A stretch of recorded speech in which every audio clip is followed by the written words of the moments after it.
आज सुने सत्यनारायण भगवान का प्रथम अध्याय व्रत कथा। एक समय की बात है, नैसिरिनिया तीर्थ में सैनिकादिक 88,000 ऋषियों ने श्री सूत जी से पूछा, हे प्रभु, इस कलयुग में वेद विद्याओं रहित मनुष्यों को प्रभु भक्ति किस प्रकार मिल सकती है और उनका उद्धार कैसे होगा। हे मुनि श्रेष्ठ, कोई ऐसा तप बताइए जिसे थोड़े समय में ही पुण्य मिले और मन बचित फल भी मिल जाए। इस प्रकार की कथा सुनने की हमें इच्छा रखते हैं। सबर शास्त्रों के गाता सूत जी बोले, हे विष्णुवो, मैं पूज्या आप सभी ने प्राणियों के हित की बात पूछी है, इसलिए मैं एक ऐसा श्रेष्ठ व्रत को आप लोगों को बताऊंगा जिसे नारद जी ने लक्ष्मी नारायण जी से पूछा था और लक्ष्मीपति ने मुनि श्रेष्ठ नारद जी से कहा था। आप सब इसे ध्यान से सुनिए। एक समय की बात है, योगी राज नारद जी दूसरे के हित की इच्छा लिए अनेकों लोकों में घूमते हुए मृत्युक लोक में आ पहुँचे। यहाँ उन्होंने अनेक योनियों में जन्म पाए। सभी मनुष्यों को अपने कर्मों द्वारा अनेकों दुखों से पीड़ित देखा है। उनका दुख देख नारद जी सोचने लगे कि कैसा यत्न किया जाए जिसके करने से निश्चित रूप से मानव को दुखों का अंत हो जाए।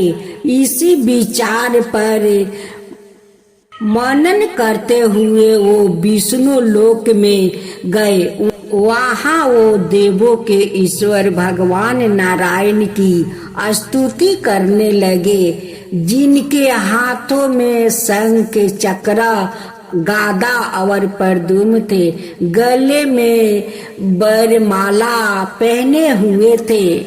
स्तुति करते हुए नारद जी बोले, हे भगवान, आप अत्यंत शक्ति से संपन्न है। मन और वाणी भी आपको नहीं पा सकती है।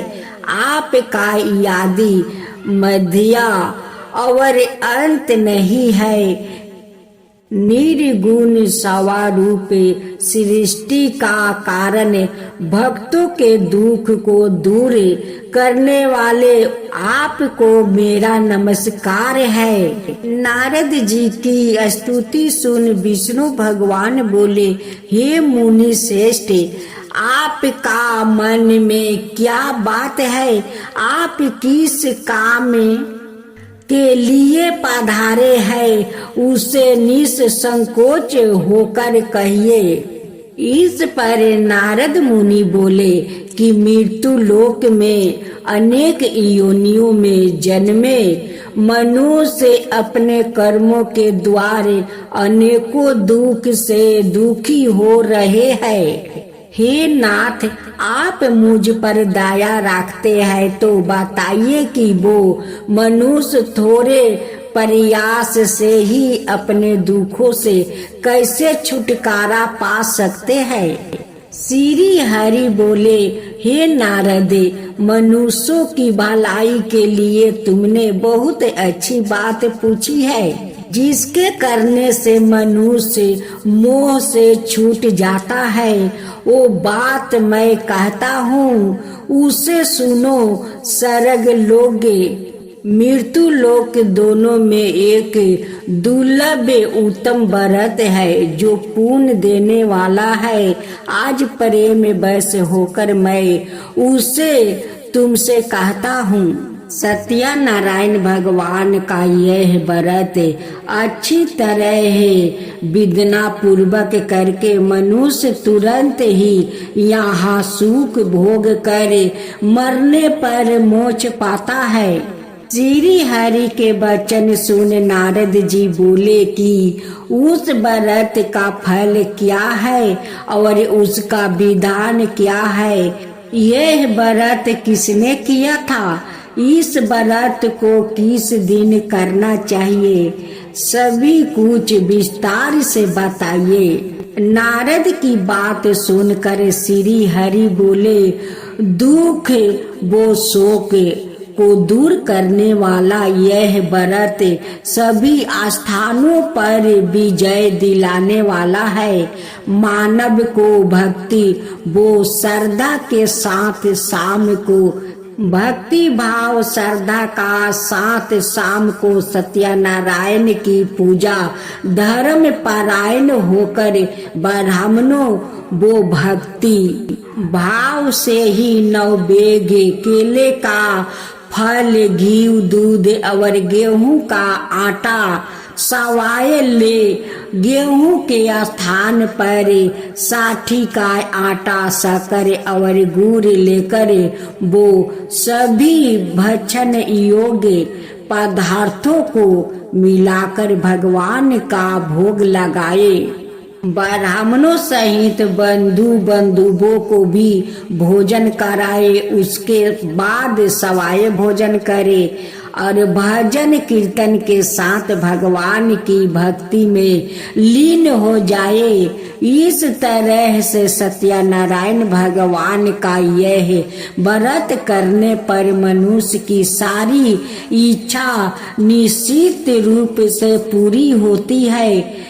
इस काली काल अर्थात कलियुग में मृत्यु लोक में मोक्ष का यही एक सरल उपाय बताया गया है। अब दूसरा अध्याय। सत्यनारायण भगवान की जय हो, सत्यनारायण भगवान की जय हो। सूत जी बोले, हे ऋषियों, जिसने पहले समय में इस व्रत को किया था उसका इतिहास कहता हूँ, ध्यान से सुनो। सुंदर काशीपुरी नगरी में एक अत्यंत निर्धन ब्राह्मण रहता था। भूख प्यास से परेशान वो धरती पर घूमता रहता था।